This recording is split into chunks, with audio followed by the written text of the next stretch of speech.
Hey everybody, what is up? Welcome back to Funnel Trade. So we had a bonus buck sale, a TCG player back on May 13th or May 16th, and I had put on my Kanban board to come back 6 months later and just see how the suggestions that I made based on market depth analysis had done. Now, these were suggestions I gave to my patrons over on Patreon in the thread that I normally do for bonus buck sales.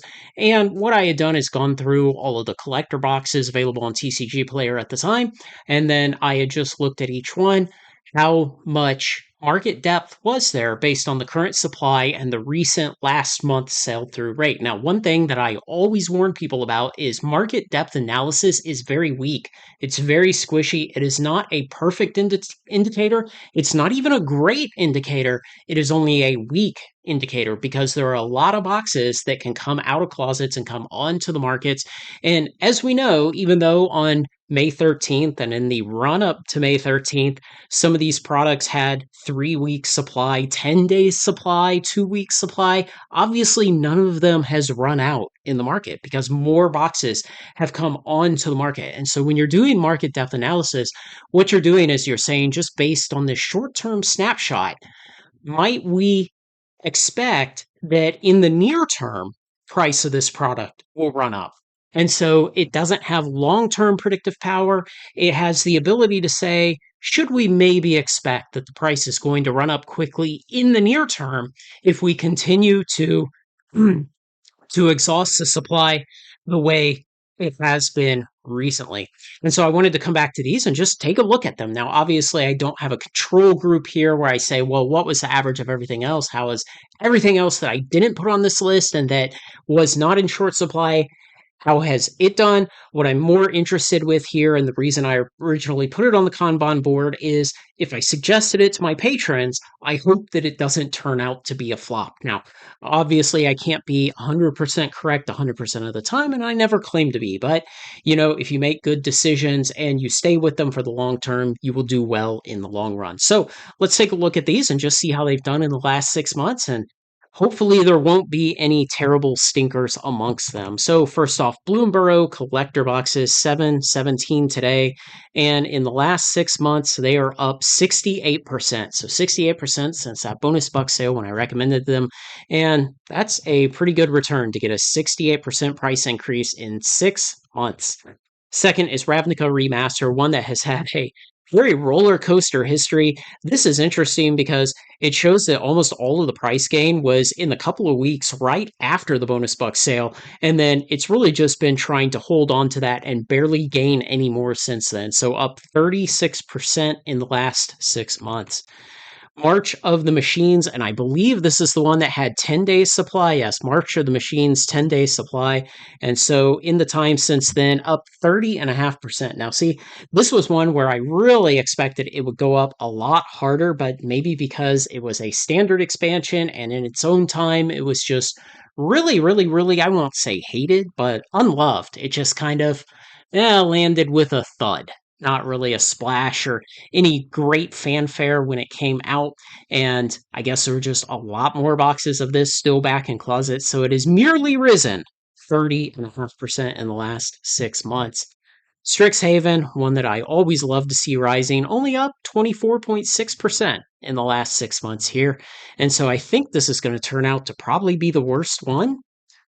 Baldur's Gate, up 20.3%, so actually worse than Strixhaven. And man, this one has had such an unfortunate life. It's such a wonderful set, so many amazing cards. And to my shock, WotC passed up the opportunity to reprint the Ancient Dragon cycle in Tarkir Dragonstorm earlier this year. They could have printed it as part of one of the special subsets that wasn't standard legal, because obviously you probably don't want to bring those dragons to standard, but hey, maybe you do with fire design and anything goes nowadays.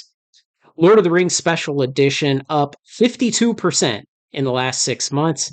And what was the market depth on this one? 1 month supply at the point of the bonus buck sale back then. And so up 52%. And like I say, you can always expect more boxes to come out of closets. There are always more boxes to come out. The question is, are there enough to satisfy the market's demand? And the reality is, these are scarce collectibles that people destroy for fun. And in the long term, there is not enough supply. That's the very definition of how these markets work. Lord of the Rings, the original box, is up 37% in the last 6 months on a 3 week supply back at that bonus buck sale in May. And last, Duskmorn, House of Horrors, up 40.6% in the last 6 months. So I guess the worst performer was Baldur's Gate, up nearly 20% in 6 months. And of course, the benchmark that we always try to judge by is what has the S&P 500 index done?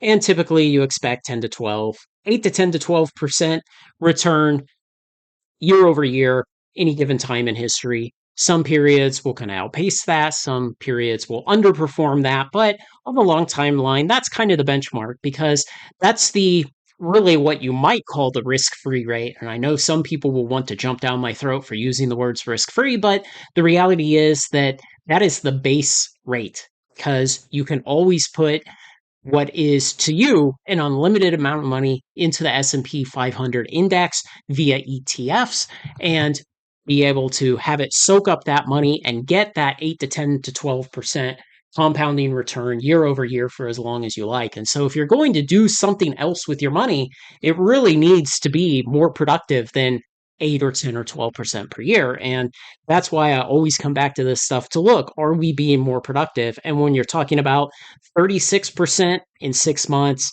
and 30% in 6 months and 24% in 6 months, well, to make those into a 12-month CAGR, you don't merely double them, it more than doubles. And so even our worst performer here, Baldur's Gate, at 20%, you would have a CAGR over the course of a year of somewhere closer to 50%. Because if you got 20% for the first 6 month period and then you compounded another 20% on top of that for the second 6 month period, you would have what essentially 1.2 times 1.2. So that would be 1.44. So it would be a 44% compound annual growth rate against that kind of base rate of 8 or 10 or 12% that we talk about with the S&P 500. And so, if you're going to go into a business, if you're going to start a company, if you're going to do something with your time, you need to make sure that it's going to be earning you better than that.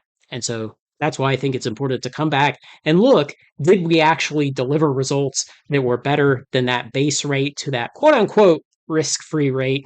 And certainly in this case, we did. So like I said, these were my suggestions that I made in a thread over to my patrons on Patreon before the bonus buck sale. I do that before every bonus buck sale. And next week, we will be having the annual Black Friday TCG player bonus buck sale. I believe if you've piled up all of your discounts between their advertised Black Friday bonus bucks discount, between the TCG Infinite subscription, and you pay via PayPal, so you get another 3% back on that, then it's going to be something like 17% off, some unbelievably ridiculous amount. So if you want to get in on my suggestions for those, coming up in the next couple of days, I'll be starting that thread. Go sign up to Patreon. Of course, you get all the rest of my patron perks over there. You can read about it there. So looks like we've done pretty well over the last 6 months. And these prices even count in the start of this recent bear market. And of course, I expect the bear market to go deeper, to go longer, but some of these products are old enough that they will be less affected by the bear market, such as Strixhaven. I really don't expect Strixhaven to go down appreciably in a bear market. Yes, it may trend sideways. Yes, it may go down a little bit, but I would be very shocked to see Strixhaven pull back, say, 30% off of its current high.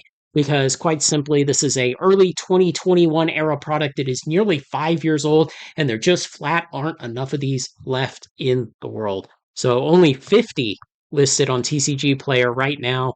And in the last month, they sold 14. So getting very, very, very thin. Let me know what you think, guys. Thanks to everyone who makes this content possible, especially my very generous supporters on Patreon. Like, comment, share, and subscribe, and join me on Final Trade.